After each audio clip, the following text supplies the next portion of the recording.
Head एक sir का दर्द होना एक कॉमन कंप्लेंट है और हकीकत में देखा जाए कहीं ना कहीं किसी न किसी को कभी सुबह कभी दोपहर को कभी शाम को कहीं ना कहीं हेडेक हो जाता है। माइल्ड मॉडरेट या सीवियर हेडेक भी हो सकता है। चूँकि इसमें बहुत सारे इसकी वजूहात हैं, तकरीबन 200 से ज़्यादा रीज़न्स हैं जिसमें हेडेक हो सकता है या काजेज़ हैं जिसमें हेडेक हो सकता है। एग्जैक्टली कई दफ़ा हेडेक जो प्रोलॉन्ग्ड हो जाएगा, क्रॉनिक हेडेक जब होगा, तो उसको एवेलुएट करने के लिए एक मल्टी डायमेंशनल अप्रोच की ज़रूरत होती है। एग्जैक्टली मल्टी डायमेंशनल अप्रोच का मतलब है, चूँकि हेडेक्स जो हैं वो प्राइमरी हेडेक्स भी हो सकते हैं। अक्सर तौर पे माइग्रेन हेडेक जो है टेंशन टाइप है, क्लस्टर हेडेक है, आइस पिक है, एनाल्जेसिक रिबाउंड हेडेक है, यानी कोई लोग हेडेक के लिए पेन किलर खा रहे हैं, एनाल्जेसिक्स खा रहे हैं।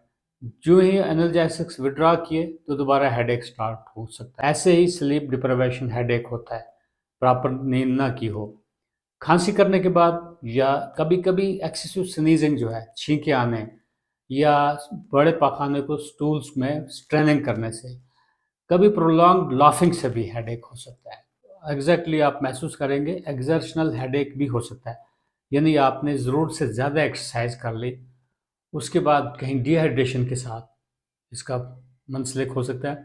That's called exertional headache. अगले जो टाइप्स ऑफ हेडेक्स हैं सेकेंडरी हेडेक्स हैं, यानी कि इन हेडेक्स के लिए एक मल्टी डायमेंशनल अप्रोच की ज़रूरत होती है। अब देखिए डेंटल हेडेक, कहीं दांत निकालने के बाद या डेंटल कैरीज है उसके साथ एसोसिएटेड हेडेक हो सकता है। ये ट्राइजेमिनल न्यूरोलजिया वगैरह रिलेटेड चीज़ें होती हैं। ऑकुलर हेडेक है, यानी कि आंखों में रिफ्रैक्टिव एरर्स होंगी, मायोपिया, हाइपरमेट्रोपिया, एस्टिग्मेटिज्म वगैरह ये चीज़ें जो हैं उसमें कहीं रिफ्रैक्टिव एरर्स जो होंगे वो करेक्ट करने से आपका हेडेक ठीक हो सकता है। आरिकुलर हेडेक, यानी कि ईएनटी के जो काज हैं, खासकर एयर के जो कहीं ब्लॉक आ सकता है, वैक्स हो सकती है।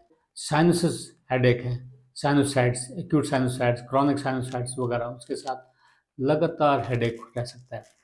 डिप्रेशन से लेकर आप देखिए, आप सर्वाइकल स्पॉन्डिलाइटिस उससे हो सकता है। पोस्ट ट्रॉमेटिक हेडेक कहीं उसके अलावा इंट्राक्रैनियल ट्यूमर्स वगैरह जो हैं उनका जो हेडेक है उसमें कहीं ऐसा होता है एसोसिएटेड वोमिटिंग जो होती है उसको प्रोजेक्टाइल वोमिटिंग बोलते हैं, तो या रिगर्जिटेंट वोमिटिंग बोलते हैं। प्रोजेक्टाइल यानी कि बहुत ज़ोर से वोमिटिंग हो जाएगी और हेडेक होगा। तो और भी बहुत सारे मेडिकल डिसऑर्डर्स हैं तो उनके साथ हेडेक हो सकता है। एग्जैक्टली एक हेडेक है जिसको बोलते हैं सब एरेक्नोइड हेमरेज, उसमें एक्सपीरियंस होता है worst headache of the life. Cluster headache तकरीबन एक ही टाइम पे होता रहेगा, उसी टाइम पे एग्जैक्ट टाइम पे, या नाइट को होगा तो नाइट को होगा। एंग्जाइटी एजिटेशन वगैरह जो है उसके साथ भी एसोसिएटेड हेडेक होते हैं, खासकर बच्चों में। ऑर्गेनिक हेडेक नहीं है, ये एंग्जाइटी रिलेटेड हेडेक हो सकते हैं। टेंशन हेडेक्स जो है वो स्ट्रेस के साथ, यानी एंड ऑफ द डे शाम तक देखेंगे टेंशन हेडेक ज़्यादा होता है। माइग्रेन का हेडेक जो है वो एक्सेसरबेट हो सकता है इमोशनल स्ट्रेस के साथ, थकावट के साथ। वो जो फूड्स हैं जिनमें नाइट्राइट हैं या टायरामीन है, जैसे पनीर वगैरह होता है, या फीमेल्स में मेंस्ट्रुअल पीरियड के साथ एसोसिएटेड होता है। कभी तेज़ फ्लिकरिंग लाइट्स वगैरह होती हैं या ज़ोर से आवाज़ आने से, तो उससे भी हेडेक हो सकता है।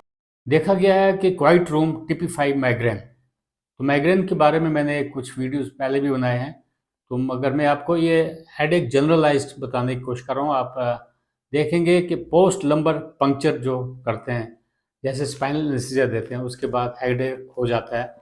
वो खड़ा रहने से हेडेक ज़्यादा होता है। रिलीव हो जाता है रेस्ट करने से, यानी कि फुट एंड थोड़ा एलिवेट करना होता है उसमें, और हाइड्रेशन वगैरह ज़्यादा देने से वो हेडेक ख़त्म हो जाता है। इस तरीके से एक्यूट या क्रॉनिक हेडेक्स हैं, तकरीबन मिनट्स में रहेंगे, घंटों तक रहेंगे, कभी-कभी महीनों तक ये हेडेक हो सकते हैं। जब भी पेशेंट उस टाइप का हेडेक का डॉक्टर्स के पास आता है तो डॉक्टर्स उसकी बहुत सारी इंक्वायरी करते हैं, क्वेश्चनेयर पूछते हैं। टाइप ऑफ हेडेक है, इंटेंसिटी कितनी है, क्वालिटी है, एग्जैक्ट साइड क्या है, ड्यूरेशन कितना होगा, उससे कुछ अंडरलाइन क्लूज भी मिलते हैं और काजेज़ का भी पता चल जाता है। सो एक मल्टी डायमेंशनल अप्रोच तकरीबन होती है। एक आइसक्रीम हेडेक होता है, उसको ब्रेन फ्रीज हेडेक बोलते हैं, यानी कि जब आप आइसक्रीम जल्दी जल्दी खाएंगे तो आपको जो ऊपर वाला जॉ है उसमें सेंसेशंस महसूस हो जाएंगी, वहाँ ब्लड फ्लो कम हो जाएगा।